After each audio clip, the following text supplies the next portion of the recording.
We should minister with hope to those who believe they are hopeless.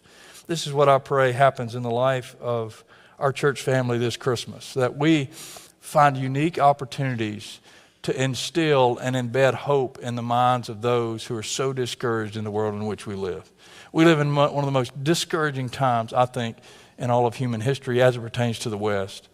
People are more anxious, more medicated, more discerned, more discouragement, more overwhelmed than they've ever been as it pertains to anxiety levels and our mental instability.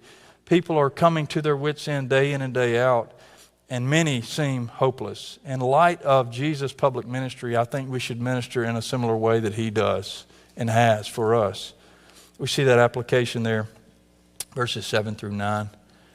This is what our lives should do: to open the eyes of the blind, to bring out the prisoners from the dungeon, from the prison, those who sit in darkness.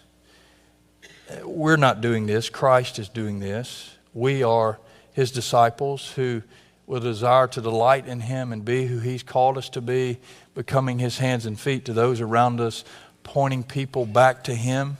Right? We don't want people to say, "Oh, you really encourage me," right? People will say that. That's okay. It's not a bad thing. "Oh, what you said was so profound. What you did was just incredible," right? People are going to say that, but hopefully the motive in our doing that is to point them to Christ, and we're given an opportunity when that is said, that complimentary thing is said.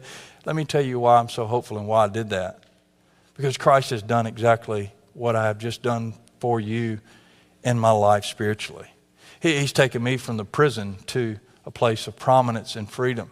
He's taken me from a place of discouragement where I sat in darkness and didn't know if I was going to get through it, to a place where now I see that there's light at the end of the tunnel, and the light is not me holding the light. The light is a light that is beyond me, that is eternally in God, who has created the heavens and the earth, as Isaiah says here, the one who delivers us from the domain of darkness, the one who sets the captives free, the one who unchains and breaks the bondage of those who are bound in sin. That's why I do what I do. That's why I'm so hopeful. That's why no matter how much money I have or don't have, I'm going to have hope in Christ. No matter what's going on in my life that's good or bad, or things that are discouraging to me, my hope is in Christ. It's not in myself to pick myself up by my bootstraps and try to be hopeful and play a part and pretend like everything's okay. No, I'm going to tell you things are terrible. They're awful. I wish they were different, but they're not. But my hope is not in my circumstance. My hope is in Christ. And thereby, I believe that what Christ has promised and faithfully delivered on in the past will come to be in the future. So I look to him who's the author and perfecter of my faith, that no matter what happens in this life, my delight, my joy, my fulfillment, my satisfaction is in him.